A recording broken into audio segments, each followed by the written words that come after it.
The air was cold that morning. February 25th, 1957. Fox Chase, Philadelphia. The kind of cold that seeps through gloves and settles into the bones. A college student walked along a dirt road near a wooded area. He wasn't looking for anything. He had come to check traps, maybe spot wildlife. Just another quiet morning. Then he noticed a cardboard box. It was sitting awkwardly near the brush, partially hidden, waterlogged, the kind of box people use to throw away household junk. He almost ignored it. Almost. Something about it felt wrong. When he stepped closer, the world seemed to slow down. Inside the box was the body of a small boy. He was naked, bruised, and far too still. For a moment, the man thought the child might be sleeping. Then reality set in. This wasn't sleep. This was death. And with that discovery, one of the most haunting cases in American history began. The boy was estimated to be between 4 and 6 years old. He had light brown hair that appeared freshly cut. His fingernails were trimmed. Someone had cared for his appearance at least once. But his body told a different story. There were scars, old injuries, signs of long-term neglect. This was not a single violent act. This was a pattern. Police quickly realized something deeply disturbing. No one had reported this child missing. Not recently, not ever. Philadelphia police launched an immediate investigation. The area was sealed off. Evidence was collected. The box itself became critical. It came from a bassinet sold by a local department store. Detectives tracked down sales records. They followed every lead. None of them went anywhere. The boy was taken to the medical examiner. The autopsy revealed severe malnutrition, evidence of repeated abuse, and a cause of death that suggested blunt force trauma. This child had suffered, and whoever did this had been with him for a long time. Yet when police released photographs to newspapers across the country, the response they expected never came. No frantic parents, no desperate relatives, no tearful appeals. Instead, there was silence. An entire nation stared at the face of a dead child, and no one claimed him. The media gave him a name: the boy in the box. It wasn't cruel. It was the only identifier they had.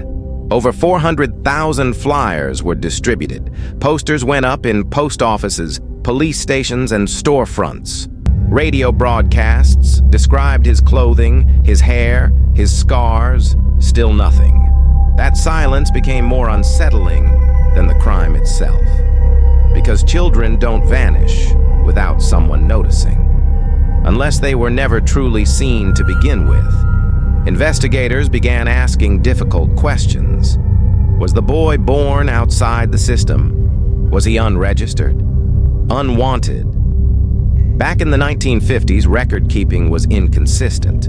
Illegitimate births were often hidden. Children could be moved between households without documentation. One theory suggested illegal adoption. Another suggested he came from a deeply abusive home where isolation was normal. But none of it explained why absolutely no one recognized him. Years passed. The case went cold, but it never disappeared. Every generation of detectives reopened it. New theories emerged. New suspects were considered. None held up. Then, decades later, a woman came forward. She asked to be identified only as M. Her story was disturbing. According to M, her mother had purchased the boy from his biological parents, not adopted him, bought him. She claimed the child was kept in a basement, locked away, punished for minor infractions, beaten regularly. One night, after being forced to eat food that made him vomit, the abuse escalated. He died. Panicked, her mother allegedly placed his body in a cardboard box and disposed of it. Investigators listened carefully. Some details matched known evidence, others didn't. M passed a polygraph. But there was no physical proof, no records, no witnesses, no corroboration. Once again, the truth slipped away.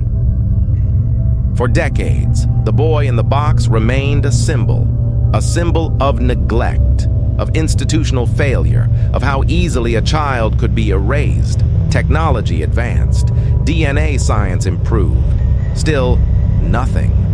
The samples were degraded, contaminated by time. Even modern techniques struggled.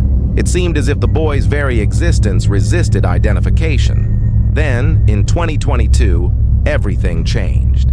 Using advanced forensic genealogy, investigators re-examined preserved biological material. This time, the technology was different. Family trees were built from distant genetic matches, names emerged, records were cross-checked, and finally, after 65 years, the boy had a name: Joseph Augustus Zarelli. Born January 13, 1953. He was real. He had a birth certificate, a family history, a place in the world. Authorities announced the identification publicly, but they were careful. They did not name suspects. They did not explain how Joseph ended up in that box, because even with a name, the most important questions remained unanswered. Why did no one report him missing? Who failed him? Who was responsible for his suffering? And how could a child live and die without the system noticing? Joseph's identification brought relief, but it also brought anger, because it confirmed what many had suspected all along. He wasn't invisible.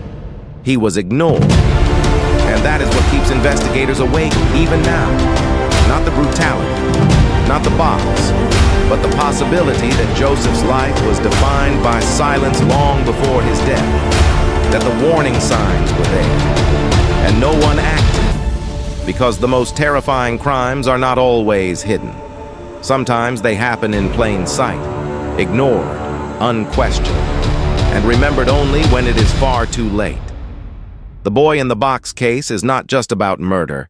It's about neglect, about silence, about how systems designed to protect children sometimes do the opposite.